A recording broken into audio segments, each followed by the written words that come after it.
I think you just quietly win. Like if just very, very quietly play all my pieces. Yeah, as a crowd grows. Yeah, he's had a single look. My God, how's he doing it? How's he doing this? Hello, everyone, and welcome to Playing Favourites, the podcast in which I and my good friend Harry discuss our favourites on a variety of different topics. My name is Luke. I'm your host. My favourite colour is cyan. My favourite animal is a lion, and my favourite co-host is at the local board game cafe. Oh my goodness, you did it. You implemented the thing we discussed last time of how you don't introduce yourself. I did it. I said my name.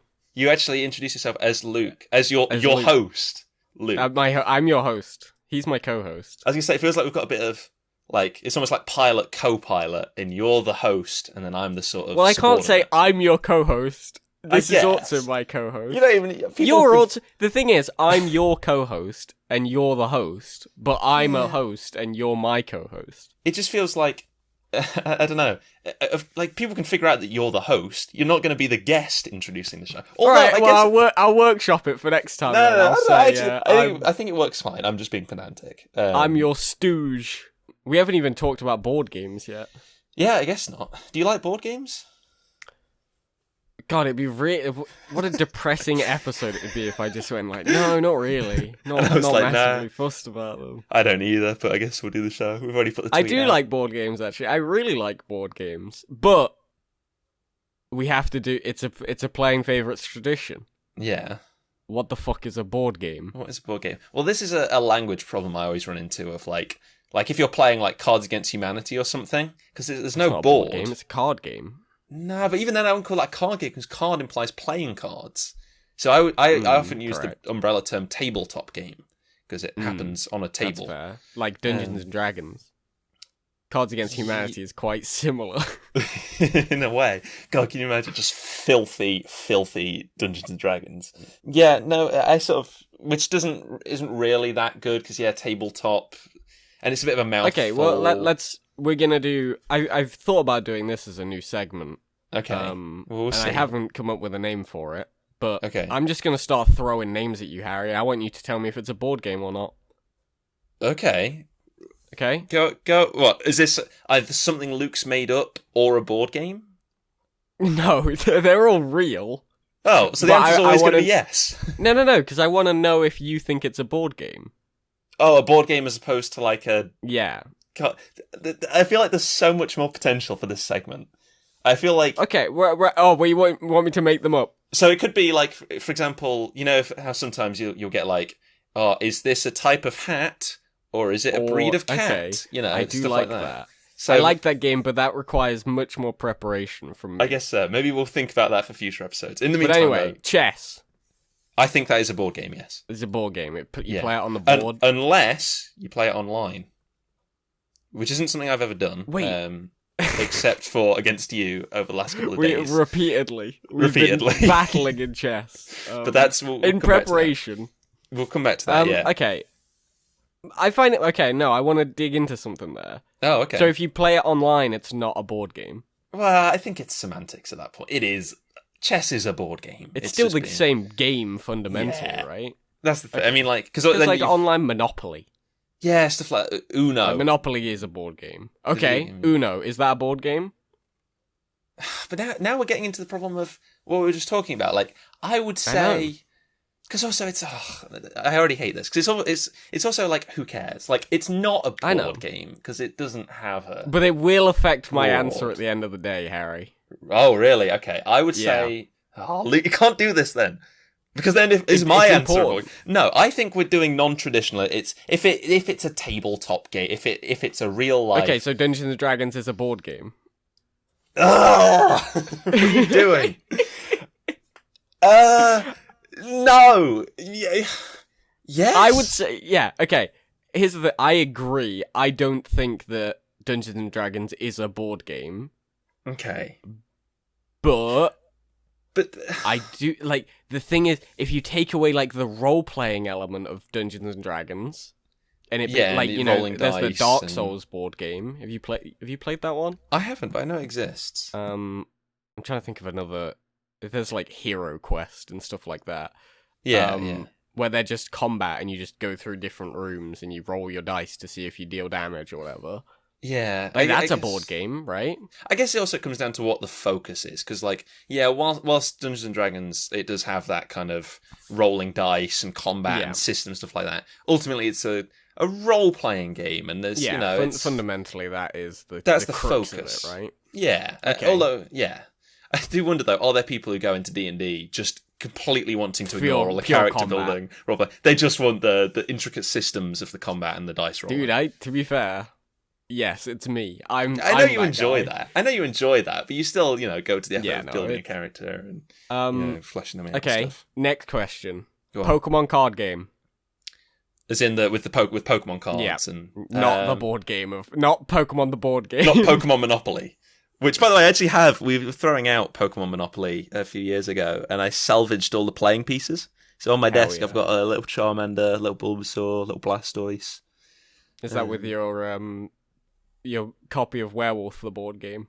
No, that's not here at the moment. But I haven't brought it with you. That's a shame, yeah, because usually, as we had in the Letters of the Alphabet episode, I think it was, I You had both it to have hand. it with you and away from you. Yeah, to reference, but alas, no, it's not here for this episode. Yeah, the Pokemon trading card game is a trading card game, which Yes. for semantic reasons we will call it a board game. When in reality, I would so call it trading like- card games are board games. Yeah, again, because I feel like tabletop, we're really just hammering this home. I know. Tabletop game is the umbrella, but I think board game is often used as a synonym for tabletop game. I think I would typically agree, yeah. Because I think that the key difference is pen and paper versus board game, right? Well, that's the question then. So would you play? So would you say like a pen and paper game, something like Noughts and Crosses? Oh, okay, or... you're talking. Okay, right. When I said pen and paper game, I was thinking like Dungeons and Dragons, but I get what you're saying, like tic tac toe. Yeah, or any kind of damn, all those ones actually, you play in school. That is a good. Are they board games? No, right? I don't. That is really stretching the definition. If it is, it is. But I mean, what is a board in this context, right? What does it mean? Because like, is the piece of paper on which you write board? the game state of tic-tac-toe, is that the board that you play upon? In that case, we can take this one step further and say, what is a game? Because then, Oh shit! So do you? I think we must have spoken about this. Well, Harry, you know what we've done now. What? It's time for the fucking alignment chart, baby. We Oh got my god, the board structural. game. How would you put that together? I have no idea. Okay, so we need structure. So we need one of those like sandwich. Okay, well, charts. in the past we've done hats, for example. So we Yes. did. You've got formal, informal, novelty. That's one sort of across, and then down you've got formal and informal, right? Yeah, correct. Wait, no, that doesn't make sense at all. I Then use something like that. It was brimmed, brimless, Brimless. novelty, yeah, correct. formal and informal. I think for board game it has to be structure for one axis, and then like content for the other axis, right? Structure and content. Mm-hmm. Wait, so it's a square. Yeah, it's a square. I'm trying to draw this in paint. It's haphazardly, but three. it's It's not. three. So, right, the three axis. So top axis we'll say structure. Structure purist is you have to play it on a board.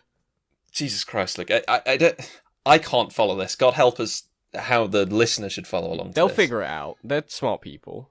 Structure Structure purist, and then you have structure neutral, which is the board can be anything, just a physical object that you play upon. Are you Listeners, okay? Don't expect this one in the show notes.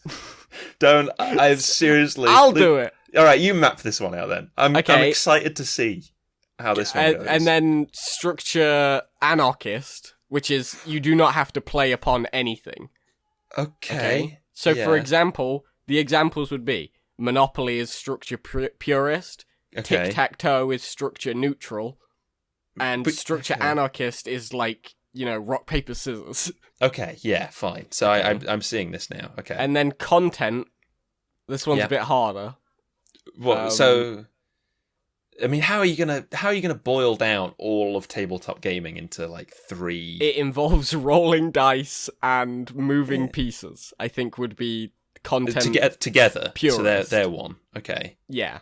Yeah, rolling dice. That and would moving be pieces. if you're a purist. Those are key pieces of most board games, I would say. I'm trying to think. Like, you've got like creative ones, things like Cards Against Humanity, or they've become a lot more popular recently. That would go under content neutral. Okay, so what does that mean? Those are ones that involve playing pieces in some way, but not necessarily your typical playing pieces. So, maybe it's more card based, or maybe it has unique pieces. Maybe Hungry Hungry Hippos. I see. Okay. Okay. And then content anarchist is it can involve anything. So again, rock paper scissors. Who knows where it'll go? I mean, rock paper scissors classically in primary school or whatever. Oh, I play Death Gun. Oh, well, I've got an anti-death gun that kills your death gun. My point isn't that content anarchist you can just do whatever the fuck you want. Who knows? It's Pictionary. Draw whatever you like. I'm not wholly convinced by this one, but this is a good one. I think people like this one. Have you been keeping track? Have you been writing this down? Is this going to be in the show notes? Yeah. I'll sketch that one. Is this something I need to pest you about after the show? You will have to, yeah. Okay, That's great. Well, this has gone really well. I mean, it's going to be a good one. Trust me. Because now I'm thinking, naturally, I want to try and find the very sort of edge of the definition of a board game. I can't remember if we spoke about it in a previous episode. Do you know that little house shape people would draw in school? And you had to. Mm-hmm. The challenge was you had to do it without taking your pen off of the paper. Off the paper. And without doubling back on yourself. Yeah, I'll put the shape you had to draw in the show notes. But yeah, it was like a little sort of like a square with a triangle on top and then a cross going through the square. Is that a board game? Trying to draw that? Fuck that. No. Why not? Because it's not even really a game, I don't think. I guess not. But that's the thing. What is it? Okay, are jigsaw puzzles board games? Yes. Yes? Yeah. Are you saying they're not? No. Really? Yeah. Why not? I think puzzles aren't board games. Why not? Is a Rubik's Cube a board game? Is a puzzle game a video game? Well, that's different. Oh, is it? Yeah. How so?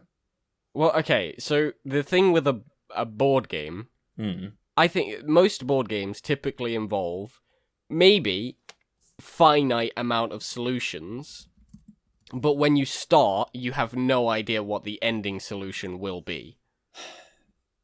I suppose no, because because there's so many ifs and buts to that. If you're familiar with the game, or you've seen a playthrough of a game, or you that just seems so arbitrary. I mean, because I've done the classic thing, Luke, the classic thing that everyone would open an assembly with in school if it was your class's turn. So, what is the dictionary definition of game? And looking at that, okay, you got two definitions for noun: an activity that one engages in for amusement or fun. The example of which is the kids were playing a game with their balloons.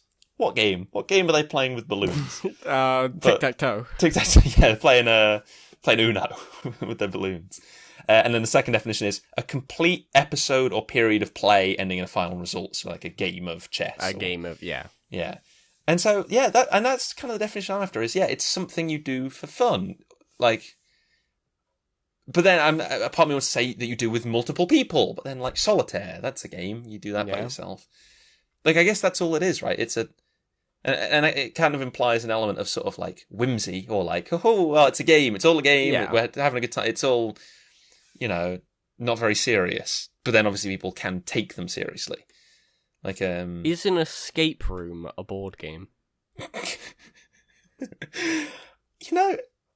Man, I always want to say yes, Yeah, I almost right? want to say yes. There's a weird part of me that's yeah, I guess so, kind of. This feels oh man. Can you imagine if two 70-year-olds did playing favourites? Because I feel like the conclusion we always reach is it's all made up and none of it matters and anything can be anything. Whereas I feel like my favourite board game is backgammon. Well, okay, that is a board game though. It's a real. Yeah. It is Well, a 70-year-old board game. That's what I'm thinking. Yeah, if we were two pensioners, If we were 70-year-olds, we wouldn't even talk. We would just there would be 5 answers. It'd be chess, backgammon, checkers. Well, no, I'll tell you what it would be, Luke. Because back in my day, we didn't have any of these fancy games, any of these fancy games that kids are playing nowadays. Back in my day, we had stick and hoop. Stick and hoop. We were happy with stick and hoop. Best board Don't complain. game. Stick and hoop. Yeah. So, but you know, nowadays we have options. We have choice, and we can celebrate. There's a lot of board games. Like it's. I feel like they've kind of come back into fashion recently. I feel like they have. They're more of a. There's more options. One of the things that I do think defines board games is that most of them are quite like pick up and play, where like so long as you know the rules, you could just sit down at a table and just like play them. Are we talking in general or sort of recently in I think modern times? in general I would say, because like, you know, even with like older board games like, you know, chess, so long as you know the rules, you could literally sit down at any chess table anytime, and just anywhere. play chess. That's true. I mean, it isn't to say that they're not complicated. I mean, like no, they can. I played recently with my brothers. They've gotten very into a game called Wingspan, which is which I always refer to as bird game because it's about birds. It's a game about birds and having birds and getting resources that involve these birds. And it's, you know, it's sort of a scoring system, and if, you know, eggs contribute towards a score, and you know, there's a fucking food system and all that kind of stuff. And it's one of those where it's like they explain the rules to you, and it's like, oh fuck, okay. But then once you start going, you start clarifying things. It's a kind of a slow start, but then as you begin to understand the strategy and understand the and I guess then I see what you're saying. I mean, exactly right. Like, because like so long as you know the rules, like you could just sit down at any table, and if you've got it, you could play it. But like, you know, Dungeons and Dragons, it requires at least a degree of setup. It's usually like bit of planning to build a character in the world, and but then I feel like that's the exception to the rule, because sort of role playing games they require that setup. But what else really requires that level of preparation? Richie Mahjong. Oh, really? A different way. Wait, what? Wait, what? Do you not know Richie Mahjong? No. Okay, so it's like poker, but different. It's with mahjong pieces, and also the board is absolutely mental.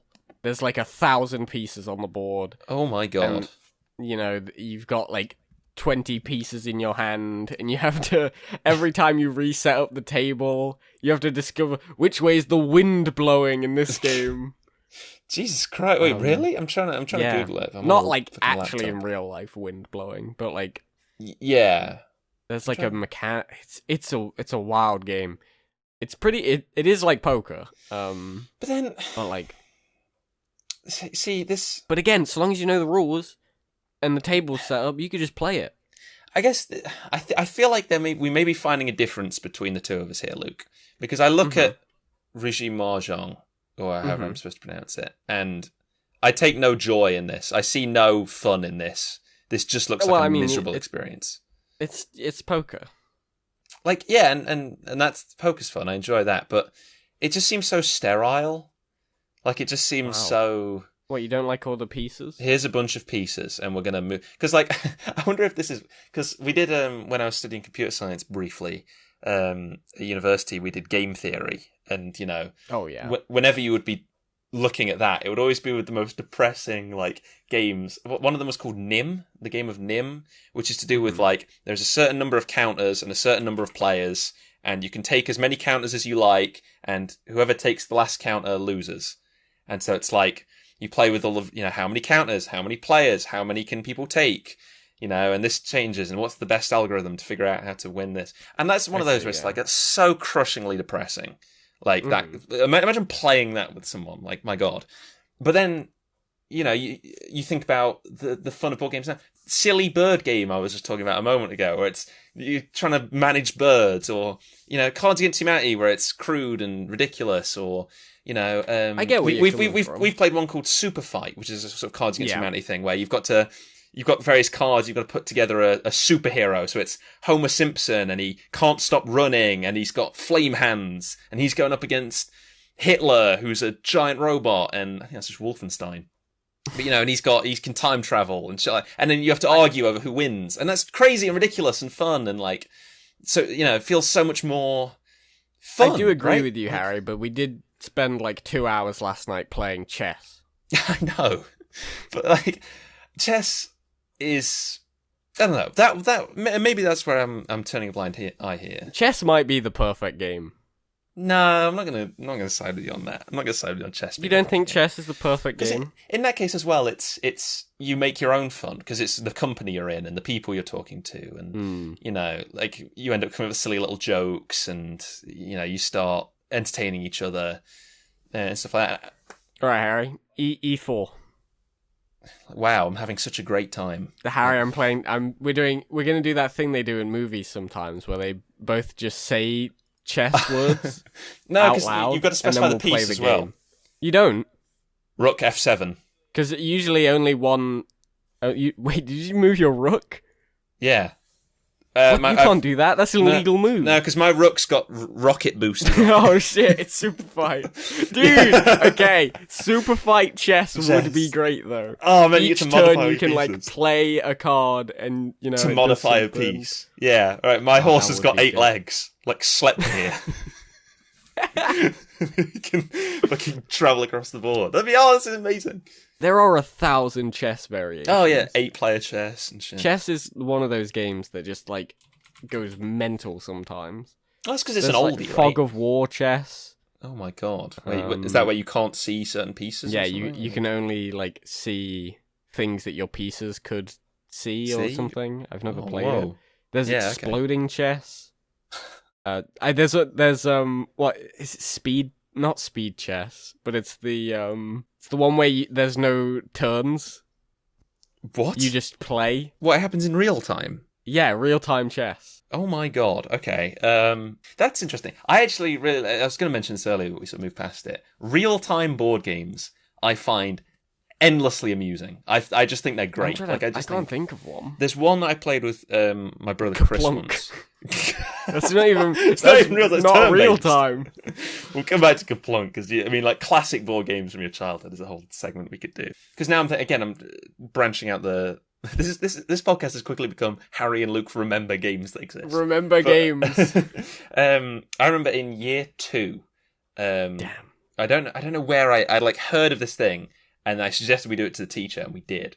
And it's a one-word story where basically you go around the circle and everyone says one word, and you build off of the story. Is it a game? There's no winner. There's no competitiveness, but it's a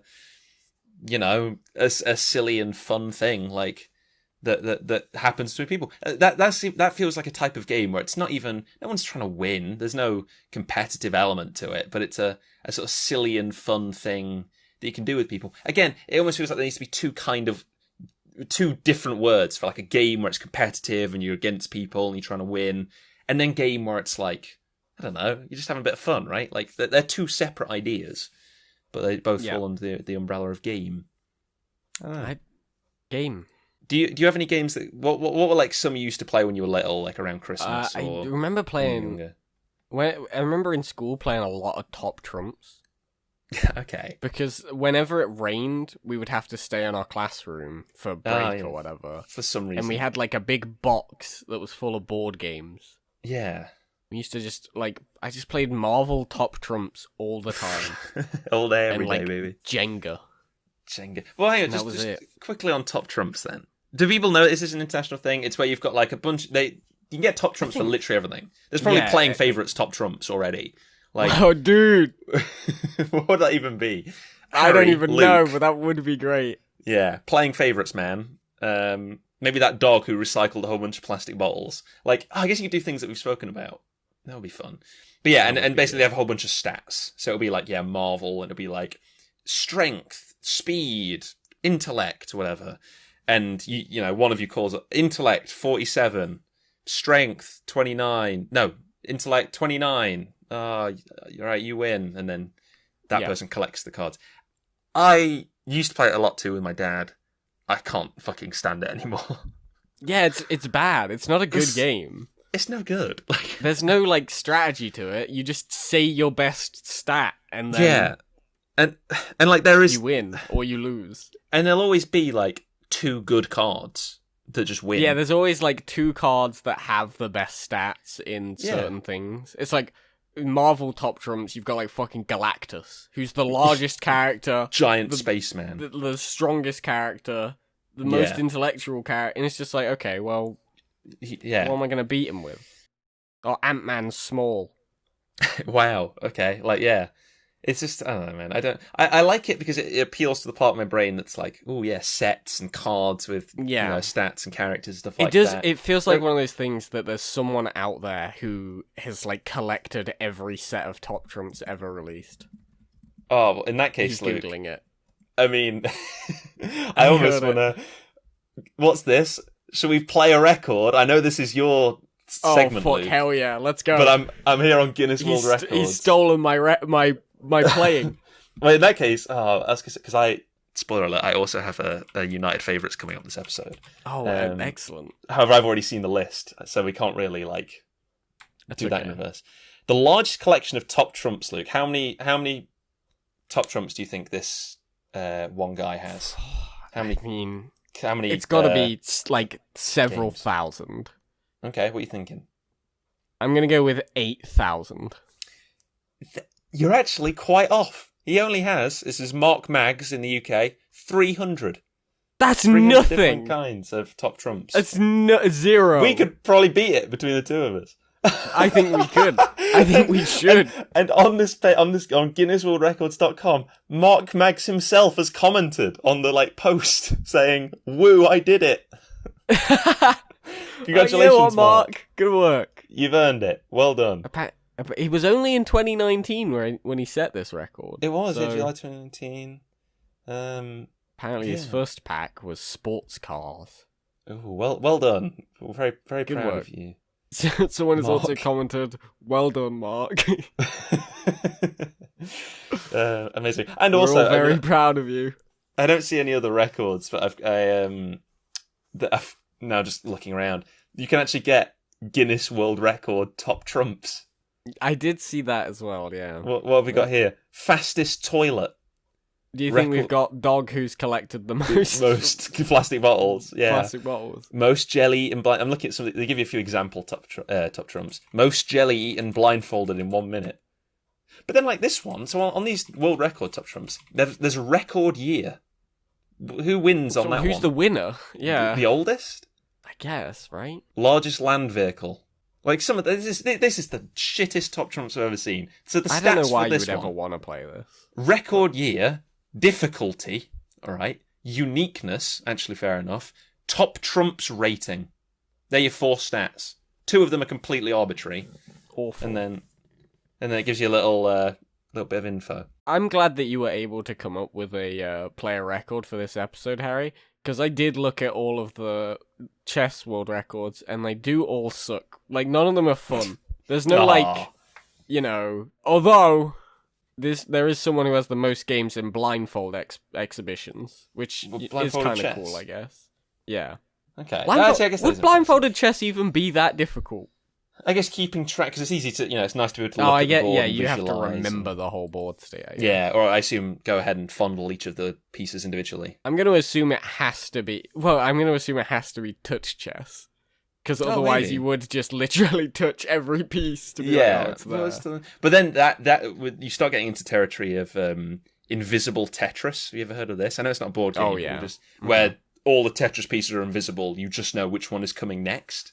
And so you have to build it in your mind. You just have to remember it. And it is a trip to watch. It's insane. Although, sorry, I've been looking at more chess world records now. How big do you think the smallest handmade chess set is? Ooh, I love this one. Okay, I bet it's tiny, because I remember seeing a YouTube video. It's quite small. Yeah. No, but now it's a question of how small. Because, I know things can get small. Oh, wow. It was actually a very recent record, by the way. Set in August of this year. August this year? Wow, I guess people with the coronavirus, keeping themselves busy. Yes, tiny chess sets. I'm going to say, what are we saying, like the length of the board or something? Is that how we're measuring this? Yeah, it has the area of the board. 10mm. You are not far off. Oh, okay. It's 8mm by 8mm. 8mm. That is exceptionally small. Extremely small. Because now that's the board. Imagine all the little pieces. Yeah, the king is 1mm tall.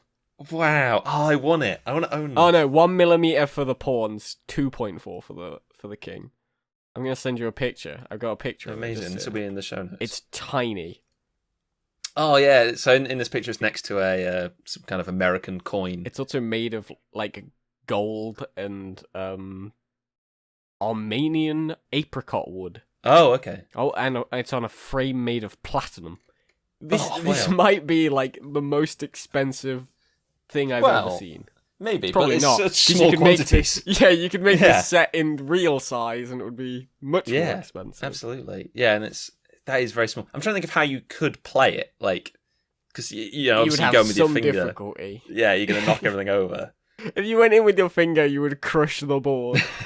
I'm not trying to imagine. Have you ever tried to play like travel chess in the car or anything? Oh Jesus, yeah. And they always have magnetic boards, but it's just not good enough. If you're lucky, they have a magnetic board. Mine was like there's a bunch of holes in each square, and you've got to like there's like a little bit that sticks out from underneath each piece, and it plunges into the hole to keep it in place. And it's so fucking finicky and like. Yeah, you've got to sort of pull it out, and the car's wobbling, and even then, they don't fully stick in the holes. So it's like there's always a bit of danger that it's going to topple over. Oh, travel games. It's not great. Yeah, travel games do kind of suck. Just. But it's. I mean, what else are you going to do whilst you're in the car other than like go on your phone? They also, which is a completely valid, or listen to something, I don't know, like a podcast or audiobook. Like a podcast. Like a podcast. There you go. Oh, if you're on a road trip or going somewhere in the car and listen to this podcast, email in. Right now. There's the action item for today's episode. But with exceptionally, because I think whenever we go on a holiday or whatever, I think we've got, it's either UK TV show The Chase or Pointless as a board game, and they're both quiz shows. And so basically, it's just trivia. That does sound good. I love trivia board games. Yeah, they're great. Like, I actually really enjoy, like, trivia, like, quiz show board game tie-ins. I'm trying to think of an example. I mean, Pointless and The Chase are two big quiz shows. Deal or No Deal. Oh, I had the Deal or No Deal board game when I was younger. Which is just the worst board game. Well, I kind of like Deal or No Deal. It's just the worst game. Well, yeah, it's the worst game, but it's fun because it's like you've got all the Deal or No Deal, all the numbered boxes, and there's varying amounts of money in each box, and like that, it's a completely pointless show anyway. Because like, no, that's pointless. Oh, you got me. I thought about it, but yeah, it's a completely fruitless show. Sorry, I'm not trying to think of a UK quiz show called Fruitless. I'm also in the back of my mind I've been thinking of if there was a playing favourites board game, what would that be? Because like everything gets every TV show gets a time. It would be Super Fight. Okay. But so you get given a category. Okay, this is actually a good idea. Okay. You get given a category, and then there's just a big, card pile that's just full of things. Okay. And you just draw from the deck.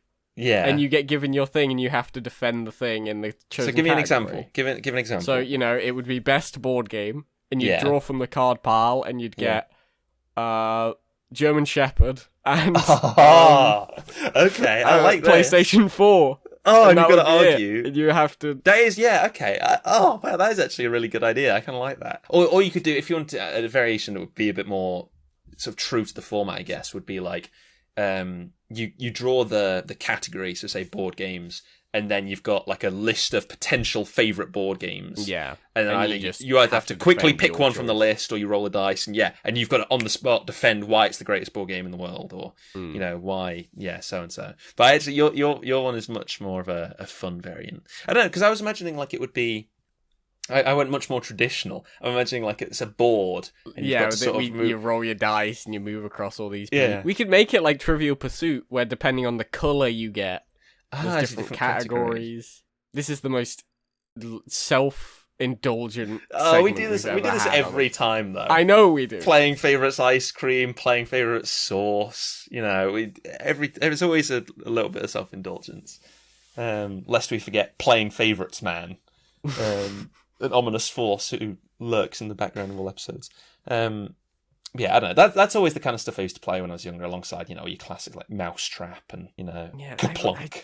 the thing is, so I love trivia. I love trivia-based games. I love Trivial Pursuit. I wish there was a better way to play them that didn't require a dang board. It didn't require knowledge. Yeah, I wish they would just give me the answers. Well, you say that. Jackbox Party Pack, very popular thing now. Are they board games? No, I wouldn't call that a board. I'd call it a party game. Throw them away. Collection. No, I know, but destroy them. In essence, it's the same thing. But there's a trivia game in that. I agree. That's the only good trivia game that isn't on a board. Trivia Murder Party. Yeah, I don't know. I hope Jackbox becomes more commonly known, because I think they're great party games. Dude, all you need is one. Do you think they could ever make a Jackbox board game? I reckon you could. I actually think that would be easy, first off, and second off, a fucking slam dunk. Oh, I think that'd be great. If they made like Quiplash, but it's a board game. Exactly, you got to come up with jokes and silly quips and stuff like that. Because it would be so easy. You just write it down. Like, oh my god. This is Jackbox. Get in contact, quick. Why have they not done this already? Right, look, I'm not releasing this episode. No one can know. We have to. we have to make this happen. But then, and you might fall down because there's one called Drawful, which is where it's basically Pictionary anyway. It's just Pictionary, so, and there's a few like that. But fair, I think it's definitely possible. This is a thing that happens a lot of the time, where a game will become popular, like a video game will become popular, and then they'll make a board game variant. It's usually unofficial. Sometimes but, it is. I'm pretty sure someone made a Among Us board game. Ah, okay. When that was werewolf. It's called werewolf / mafia. Yeah. I mean, I'm always surprised to find out which games do have board game. I mean, there's an XCOM board game, Dark Souls, a fucking Portal board game, as well. Like, I think there's a StarCraft one, maybe. Like, there's so many. You know, it's weird because video games get really good board games. Yeah. Yeah. Movies get just the worst board games because it's always just seen it. It's just here's a scene from the movie. Wait, what happens in this scene? I thought you were going to say, but board games never get very good video games. And whilst that is a thing that happens where, like, Uno, that is also true, but it's a video game, I sort of thought of it as like an adaptation. So it would be like Battleship, but it's like a first-person shooter. Dude, I mean, to be fair, Battleship does have a movie. It does, which is, I think, why it came to mind. Yeah, but like... It's also not very good. Uno, but it's a tactical RPG. And you're controlling soldiers. Uno the movie. I wouldn't be surprised, man. I wouldn't be surprised.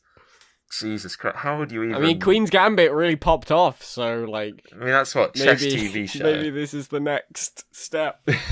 You make it like, I don't know what Queen's Gambit is about, but I always imagine it to be like The Crown. It's about chess.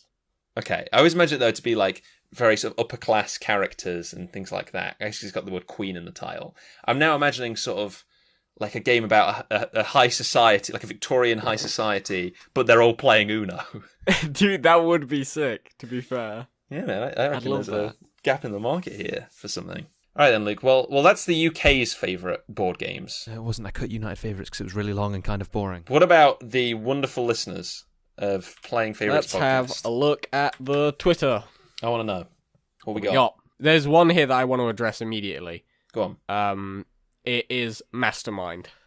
Mastermind? Have you ever played Mastermind? No. What? Mastermind rocks. I love Mastermind. What is it? So, I don't even really know how to explain it. Just, give some kind of example or something. It's like a guessing game, essentially, where I would make a colour combination of... So, there's a variety of different coloured balls. Yeah. And I would make a combination of 4 of those balls of any colours in any specifically in any specific order that I wished. I could have like 2 red, a blue, and a purple.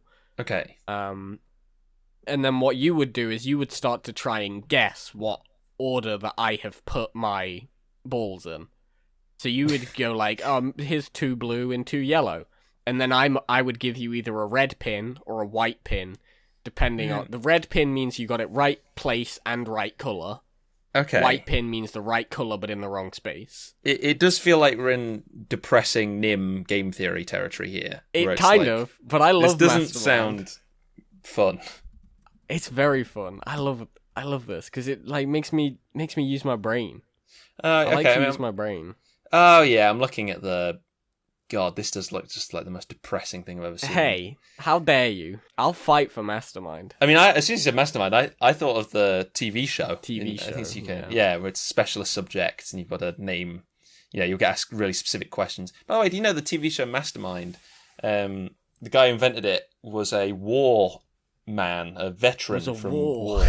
He was a war. And I'm pretty sure the TV show, the format was inspired by his interrogations when he was captured as a prisoner. Because it takes place in a it is quite black room with a light right? on them. Yeah, between two people. And one of them gets asked really specific questions. Like, it kind of makes sense. Yeah, okay, so... sorry, was Mastermind... that was the response. That was a listener response. Yeah, okay. Give us another one then. I love Mastermind. We got one response here. Okay. From Penguin. Thank you, Penguin. Okay. Thank you. It's chess. Chess. I don't know why. I just really wanted to emphasize the chess. Yeah, we've spoken about chess. I think it's fun. It's because it is quite complicated, and it is. That's I think there's all the different pieces, and there's a lot of skill there. But a lot of people know it, so it's a nice sort of gateway into complex strategy games. It's really easy. It's a game that is really easy to pick up and play, ultimately. Like, so long as you and the other person are on a similar skill level, like, it's nice, because you get to match wits with someone. And I enjoy that. I think the only place where it falls down is that there can be quite the gap in skill sometimes. So sometimes it's not even a game, because it's like... I mean, I've played against you, and so... And honestly, it was a bit sad watching you flounder, if I'm being honest. But, that's weird, because I have beat you. We have two different perspectives on the matter, I see. But yeah, I mean, as I mentioned to you before, whilst we were playing each other in online chess, my entire strategy is just pretending that I know what's going on and that I'm actually like deep in thought and have reams and reams of strategy at my fingertips. So I'll literally sit there looking at the board, stroking my chin. My strategy is that, but I like to believe I do actually know what I'm doing. No, because I'm imagining you at a chess table, and like I think you just quietly win. Like if just very, very quietly play all my pieces. Yeah, as a crowd grows. And a single look. My God, how's he doing it? How's he doing this? As you just slowly, and there's like building music in the background, and then you can't be beat. But yeah, I know you can be beat. So just you fucking wait. Kid. You have beat me once. I have. It was very exciting. We got some other responses here. Okay. A lot of these ones are games that I'm not familiar with. Yeah. Okay. Name a few. Abby responded with telephone Pictionary. This one in particular got me a little bit confused. Okay. Because I can't find out what it is. Okay. But from what I can see, so it seems to be someone draws the original. I think I have it. So someone draws the original prompt. Yeah. And then someone else writes what they think that drawing is of. Ah, okay. And then someone draws what that person thought the drawing was of, and then you follow that until... That's quite interesting. What's the point, though? Where do we end here? I guess it's just... Who wins? I don't know. God. What do you want me to say? Like, it's just a fun thing. No, I don't understand, Harry. Because then you get to look at it at the end. If I can't, destroy my opponent in a mental battle. I think it's just one of those where, I mean, you could assess it through some arbitrary metric by being like, this one was... So this person... Well, I think in the variation I'm vaguely aware of, it's like... As well, when you go to draw a new thing, you guess at what the other person was drawing, and then you draw that. So if that guess is correct, you could earn a point, or that's a mark for you. And then it's at the end either whoever has the most or whoever's most consistently got whoever it. has the most point. Have we got another one here that I'm just not familiar with at all, but it looks pretty cool. It's called Rock Paper Wizard from Pastel. Thank you, Pastel. Thank you. Paper. What? It's like you like make hand gestures and you cast certain spells when you do it. It reminds me a lot of like these are the type of board games where if I was like, if me and our friends, if us and our friends sat down at a table and were like, oh, I've bought a board game to play. Okay. This reminds me kind of of one stuff. of those. Yeah.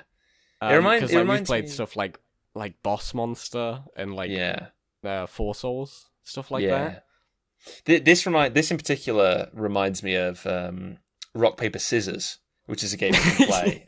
I've not heard of it. I'm not familiar. You play various gestures. There's quite a degree of strategy to it, but there is competitive Rock Paper Scissors, by the way. That is a thing.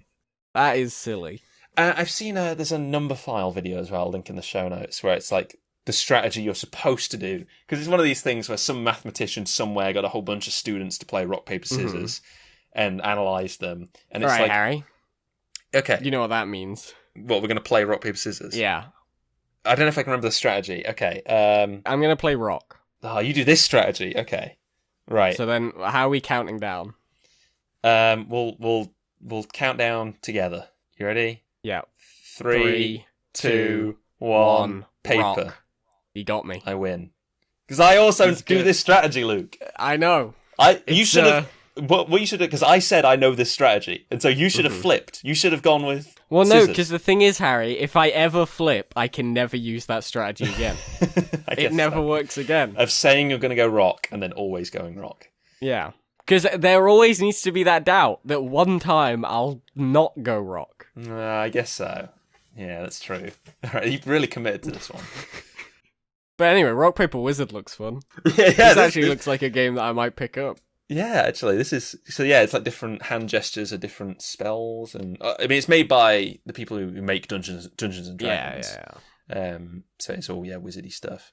I was actually really, really curious to hear what people had to say for their favourites on this one. Because, like, having a favourite board game, I think it's a really nice thing as well. It's like, if your favourite movie or whatever, it's like, oh, we get to do my favourite thing. We get to play my favourite thing, watch my favourite thing. As opposed to, like, a favourite letter of the alphabet. Where, like, no one's excited when their favourite letter's coming up. But when it's like, oh, we get to watch my favourite movie. I recently watched the film Whiplash, which is someone I know's favourite movie, and they love it. I think it's a great movie. I fucking loved Whiplash. Excellent movie, and so, like... And it was a great time, because that just there's already that positivity there, and that kind of excitedness. And so, like, playing someone's favourite board game, it's like, oh, wow, this is really cool. Like, it's a really nice experience. Yeah, I get you. So, yeah. I think it's a nice thing to share with people, right? Yeah, absolutely. Yeah. So, well, Harry, you got to play this. Perfect segue. Absolutely. Are you ready to share your favourite with me? I am. Yeah. Okay. I'm willing to go first on this one. I almost feel like I'm representing an entire genre here. I feel a bit nervous. I don't know if you want to guess off the back of that, because it's not something we've really spoken about. Oh, jeez. Other than briefly mentioned. Board game. Harry's favourite board game is Yu-Gi-Oh! No. I'm trying to think of anything we've played. Fuck, it's Connect 4. You're saying Connect 4? Yeah. You would be incorrect to say Connect 4. Damn. It's Kaplunk. I do quite like Connect 4. It's absolutely not Kaplunk. That takes 1,000 years to set up, and it's just strange. I just feel strange playing. Yeah, it's an odd one. Kaplunk. Yeah. Alright, what is it? Tell me. My favourite board game, Luke, is... and I'm being a bit specific here, but that's because I can. You'll get the general vibe. I would say One Night Ultimate Werewolf. Oh, of course, yeah. Why did I not guess that? Yeah, quite an obvious answer, I would say. One Night Ultimate Werewolf. And that's that's also werewolf. That's werewolf. Any hidden role games. Well, but specifically like the werewolf mafia Town of Salem kind of vibe. Well, even then, Luke, I think I would keep it to werewolf, either the multiple night variant, but I'm saying the one night ultimate werewolf. I'll put it in the Twitter poll as well, because there's no way I can fit that entire tile in the limited characters. But I mean, this is totally fair. I love specifically, One Night Ultimate Werewolf. It's a hidden role game. For those of you who don't know, everyone gets given a card. You look at it. You're either on the villager team or you're a werewolf, and then from there, specifically in One Night Ultimate Werewolf. In the night, everyone closes their eyes. Different people have different jobs to do, different roles, where cards get switched around and people can look at cards and things like that. And then everyone wakes up, a discussion takes place. In the original variation, in just Werewolf, someone will be killed in the night. But then at the very end of the game, you have to decide who you think the werewolf is, or who a werewolf is, and you'll vote. And it's great. It's social deception. It's lying to people through your teeth. You know, there's I think one of the reasons it's very easy for people to get into. You can make it as simple or as complicated as you like. You can just be playing with a few basic roles, some villagers, and a werewolf or two. Or, I mean, I've got the expansion to One Night Ultimate Werewolf with all kinds of roles where it's cards are getting rotated around. You can look at up to 2 cards, but if you see this one, you're on that team now, and tokens get put on cards and stuff like that. So it can get really complex. The strategy, there's all kinds of different alleyways you can go down. If, okay, I'm going to claim I'm the seer, and I saw this person's card, and they're this. Or you can keep it simple. One of the big strengths of One Night Ultimate Werewolf compared to regular werewolf is that your lies don't stack up in one night, because it's all just you can make absolutely the wildest plays, and people won't know what has fully happened until the grand reveal at the end. Whereas in werewolf, you kind of have to commit quite early. Yeah, where it's happening over multiple nights, and it's it's a good. I do. Yeah, I love it. I do like playing. There's a lot to it. It's great fun. One Night Ultimate Werewolf, but in good variations of Werewolf. Yeah, I think it's great fun. It's a great party game. Great with pretty much any number of people. It scales quite well. Yeah, I would say that One Night Ultimate Werewolf is my favourite board game. Yeah, fair enough. I think that's a very good favourite. Thank you, Lucas. Yeah, Luke Cobb. Just say it. Oh, is it obvious? Yeah. Oh, shit. We haven't spoken about it at all this episode, but okay. I mean, you know what it is. I think, is it, and this might be a total swing and a miss, but if it's right, it's definitely right. Is it Magic the Gathering? How did you know? Harry! How did you know my favourite board game is Magic the Gathering? I wouldn't have thought about it unless you said it was obvious. What tipped you off? Yeah, the trading card game where you duel people. You duel your fellow planeswalkers in battles of might and magic, Harold. Do you want to explain? Because I don't get it. I don't really care for it. But what's the appeal? What do you do? Have you played Hearthstone? I played Hearthstone. I have played Magic the Gathering a few times. You played Yu-Gi-Oh? You played Pokemon trading card game? Yeah, a few times. Played literally any trading card game. Fucking Shadowverse. All of them have their root in Magic the Gathering. It is the original trading card game, and it's fun. It has loads of different variants that you can play. I really enjoy it in multiple different ways. People it's a good collecting thing. I enjoy just having this large collection of things. Good unless you value having money, but how dare you? This card right here, Harry. Yeah. Where's my Agadeem's Awakening? Oh. This one's worth like a tenner. Oh, this card. £10. That's like when you buy. It's like when you buy a scratch card and get the money for the scratch card back. Yeah, your it is exact. But if you hold on to that scratch card, it's not going to go up in value. True. Whereas Magic the Gathering cards, get investing, kids. Yeah. Do not invest in Magic the Gathering, please. Right. But Jesus. I like just having the art. They're so pretty. Because, they commission hundreds of artists for each set, for each card, and, you get these really beautiful cards. I haven't even spoken about the actual game yet. Yeah, but they look really pretty. Honestly, playing the game is mostly tangential to, I just like having the thing. Yeah, collecting most board games, I don't play them. I just have them. I'm always a little bit saddened own them. By games like this, because, I would call it a trading card game. But have you ever traded Magic the Gathering cards with someone? Yes, I have. Does that happen often? Not often, no. That's the thing. I always think of Pokemon cards in the schoolyard. Yeah, when you're a kid, you trade them on the. Because that's what it was for me. But... Having Pokemon cards, and you have someone else's favorite Pokemon, and they just like that Pokemon, and you get to It definitely does change a lot when you're an adult, and you're yeah. Why would I ever trade away this really valuable card for a card I like? Exactly. When I could that card I like's worth 2 pence. I could just buy it. In terms of actually playing the game, I'm actually going to play some games in 15 minutes, so we got to wrap this episode up. Great.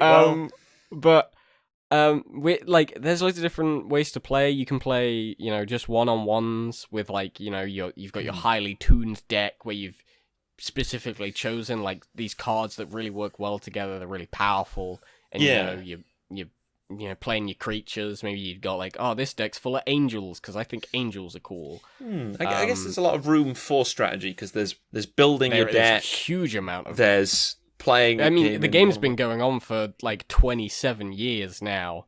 So there's like they've really expanded upon what the game was originally. There's thousands of cards, and you can choose any of those to put in your deck. There's this format called Commander, which is kind of it's a multiplayer format, is what it's called, where you can have any number of players from like 4 to 6 is kind of the ideal. Yeah. Okay.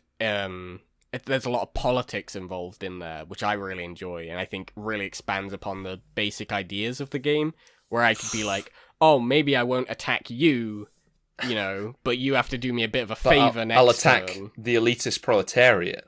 Who... Yeah, I'll, as the... this is a politics. I was like, what the hell? As the bourgeois of this table. No, but, like, politics is in, like, a lot of, like, diplomacy between players in choosing, like... imagine if Hearthstone had 4 people. Yeah, This is for you. Translate, dumbing it down for... Yeah, okay.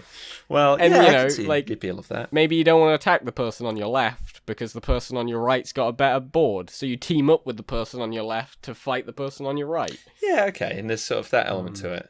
But yeah, I love the game. And it's a beautiful game. And I would recommend it to people. It's not that expensive. Like, I know that's kind of the joke. It's like, oh, it's so expensive. But, like, I mean, you can play it for free if you know where to look. But I wouldn't recommend doing that. Yeah, I guess, of course. Crime. That would be criminal, yeah. But I think it's definitely... Yeah, I think it could be a nice hobby. Or you can play it people. for free on the Magic the Gathering Arena client, which is totally legal. There you go. It's a nice information. Yeah, I think it can be a nice little hobby for people. You get a couple of friends into it. You start collecting cards, and it's a really nice like group bonding experience as well, because you're all like everyone has their own favorites. Different styles, stuff like that. Yeah. Luke, is this just you trying to get me to play Magic the Gathering? Is that what this is? I do actually really want you to play Magic the Gathering, Harry. Okay. It has not worked. Anyway, thank you everyone for listening. If you want to get in contact with us, we are on Twitter @PlayFavorites, and remember that Favorites has a U in it, FAVOURITES. And you can also email in playingfavoritespodcast@gmail.com. You can send in suggestions for episodes. You can send in we said something for this episode, didn't we? We were like, email in with your favourite board game. I don't know. Do that. Email in with anything, basically. We'd love to hear Just from email us. Yeah, we'd love to hear what you got to say, and about anything really. And if you do one of the many stupid ideas we come up with, that's another good one to email in with, get featured on the show. But I didn't mention, but we do tweet out when we are doing a new episode. So if you want to get featured on the show, like some of the very cool people who were featured on this episode with your favourite whatever, follow us on Twitter. Keep an eye out there. We also do polls as well for who had the better favourite for an episode. It's all very exciting, isn't it, Luke? Yes. Thank you. Great. Well, that's it. It's the end of the episode. But one last thing, Harry. Oh, go on. Pawn to e4. No.